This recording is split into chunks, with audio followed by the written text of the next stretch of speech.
From our 7 Tasmania studios, your nightly news with Kim Miller begins now. Revelations, the jumping castle at the centre of the Hillcrest tragedy, may not have met Australian standards. A representative of the Chinese manufacturer took to the witness stand today. It's also been revealed the operator had larger pegs to secure the ride, but they weren't used on the day. Families continue to sit front and centre on the second day of this trial, even as often difficult to hear evidence about the inflatable that claimed their children's lives is presented to the court. Today, the manufacturer of the crayon jumping castle on video link from China quizzed on what was provided to Rosemary Gamble. Images of the accessories typically sent to customers show 8 stakes, after evidence yesterday that it was tethered with just 4. However, it's unclear whether Miss Gamble received 8 stakes. When asked, a representative of the Chinese manufacturer replied, "I don't remember in detail, but in general we provide 4 to 8 pegs. Some customers purchase more." A manual for the jumping castle provided to prosecutors reads that all 8 tie-down points should be staked to the ground with 45cm stakes. It's also in contention whether Miss Gamble received that manual at all. However, when asked if there are processes in place to ensure manuals are packed, he replied, "We have specific personnel to pack items and a form to tick what was put." Defence maintains Miss Gamble was operating under the belief the jumping castle met Australian standards. However, when asked whether there was any testing done in Australia, the reply was it was only produced to meet the standards. It seems Miss Gamble did have access to more and larger stakes to tether the jumping castle with. Photos presented in court earlier today show there were a number of star pickets with carabiners in the back of a ute. Evidence continues tomorrow. Nick Kelly, 7 Tasmania News.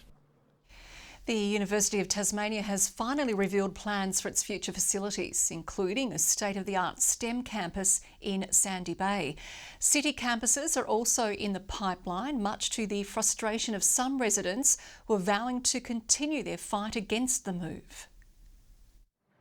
The University of Tasmania's long-awaited relocation plans have divided the community for years, and while some parts of its future expansion in Hobart has been welcomed, it's about time that the university realised that there was no way that STEM was going to be able to move into the CBD. Frustrations aren't simmering anytime soon. Residents group Save UTAS outraged some faculties are set to move. In doing so, they're isolating those students and staff from the main campus. Community basketball hub Swisher will be among the sites in the city that will be acquired by the university to build new facilities, leaving its founders uncertain about their future. It's disappointing from the fact that we've developed over the last 3 years a real community, which has been amazing. The university's leaders confident in where their plans have landed. We've been listening to the community, listening to our own students and staff, and with today's announcement, providing everybody with a really clear path forward. We don't necessarily trust that they won't continue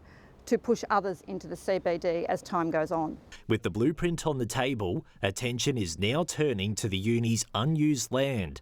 Labor urging the government to drop its bill, which is stopping UTAS from selling it to help fund its STEM centre. If the government wants to get the confidence back from the business community, they should scrap this bill. And if they want to see STEM facilities that young Tasmanians can learn in, they need to scrap the bill.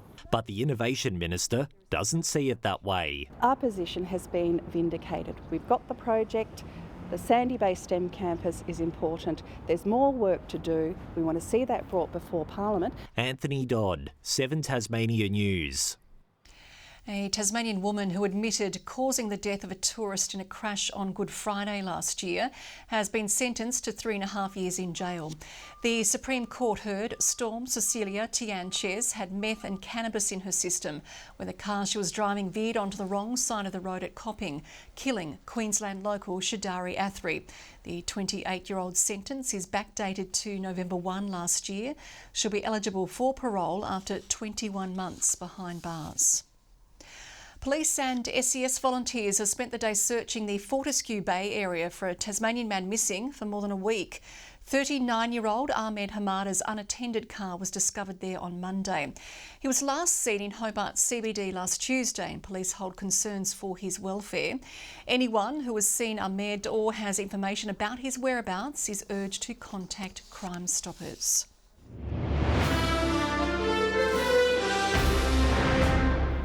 Nominees for Tasmania's Australian of the Year Awards are gathering at Hobart's Princess Wharf, with the winners to be announced in just under an hour's time.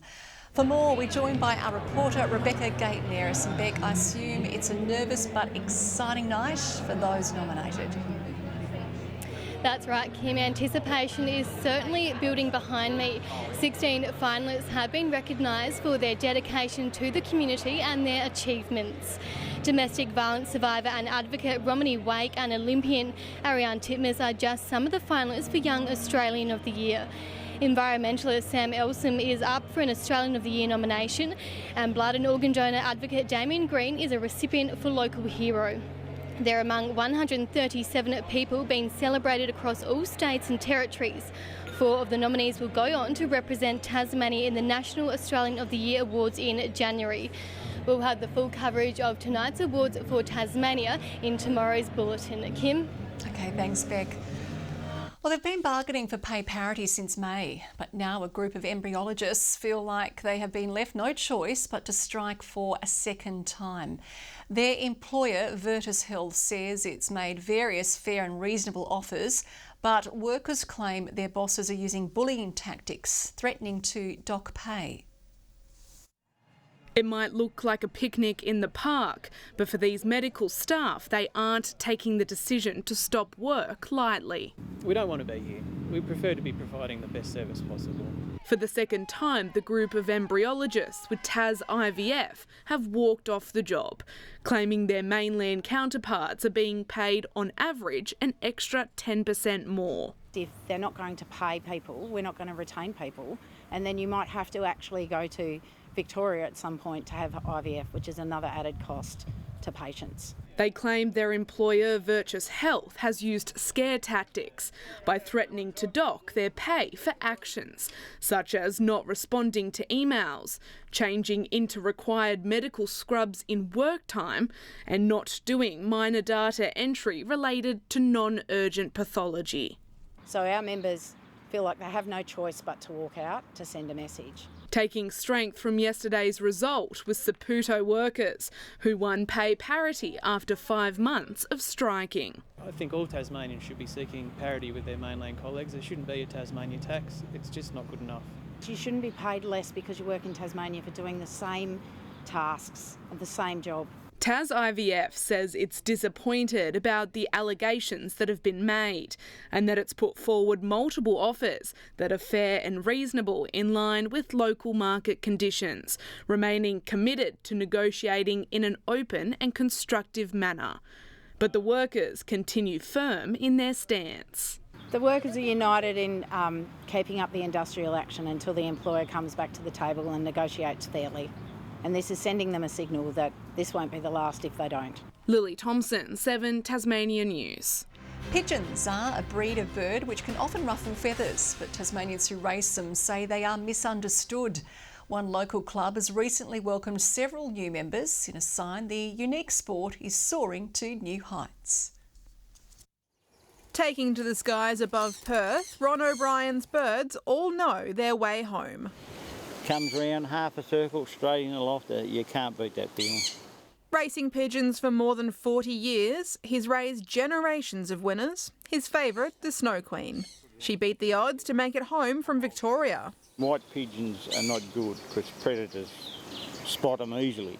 But this pigeon came home, was my first pigeon by 4 hours. For Ron, when it comes to this sport, there aren't many mysteries left. 2 things scientists don't know: how they home and why they can't home in an easterly wind.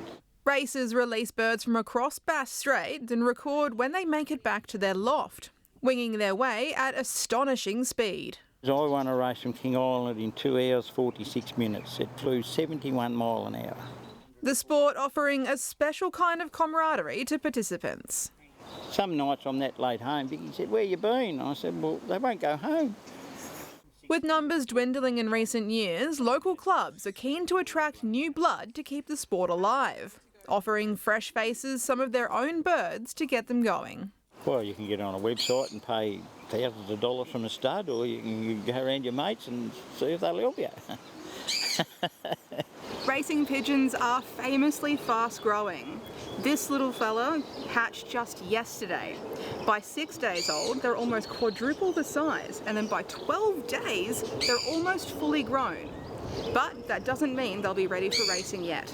As a baby, you educate them, and then you train them. You take them 40, 50 kilometres away, and then 100 kilometres away until they're race fit. Flocking to the finish line and sparking a passion for pigeons. Annie Green, 7 Tasmania News. The St Vincent de Paul Society has launched its Tasmanian Christmas appeal as demand continues to rise from families needing assistance and emergency relief. The charity says thousands have turned to its services over the past year amid increasing cost of living pressures. Presents under the tree is a sight not all Tasmanians can look forward to this Christmas. The grim reality for many families struggling to make ends meet. This is a really stressful time for them.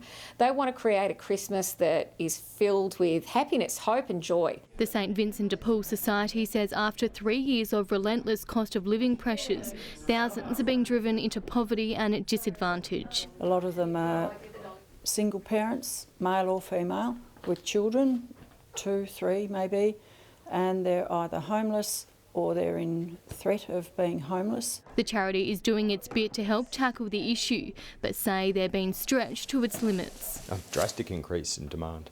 We get this every year at Christmas anyway, because, basically people make do all year, and then Christmas hits and all of a sudden you've got to get presents and food for family. Leaving many families having to make some sacrifices, deciding between presents and putting food on the table. They're worried because they want their children to have a Christmas, they want them to have a happy event. The charity is now preparing to support over 4,000 Tasmanians as the festive season draws closer, calling for donations in the form of emergency relief payments or goods for their Christmas hampers, helping to bring a little more cheer to those that need it most. The joy that is experienced when Christmas hampers are delivered and how that makes such a significant impact at this time of the year. To donate, visit their website. Rebecca Gaidaneris, 7 Tasmania News. The City of Launceston is hoping to encourage more food vans across the municipality with a new policy designed to make it easier for vendors. Costs have been slashed, with the council keen to bring vibrancy back to the streets. Food vans once ruled the streets of Launceston, but bureaucratic red tape eventually took the heat out of these mobile kitchens. Now Launceston Council wants to revive the scene, approving a new mobile food vendor policy, making it cheaper and simpler for the vans to operate on council-managed land. As a City of Gastronomy, we feel like it's really important that we're able to showcase our offerings and make it as easy and accessible for all food businesses, mobile food vans and also brick and mortar as well. The cost per year for a food truck to operate will decrease to $550, down from $2,376. Operators encouraged to fill a void in the market. In certain locations from 4 p.m. until 10 p.m, so they will be open longer and available longer if they choose to do so. Ravenswood Skate Park and Youngtown Regional Park are 2 areas where council has sanctioned food vans. Owners on this private site in Wellington Street applauding the new policy. And it's a great place for people to start their first ever business. Burger Junkie started out as a mobile outfit and now has a shop front on St John Street. Council hoping others will follow their lead. We know from previous experience that mobile food vans often will, if they're successful, turn into brick and mortar businesses. Melinda Ogden, 7 Tasmania News.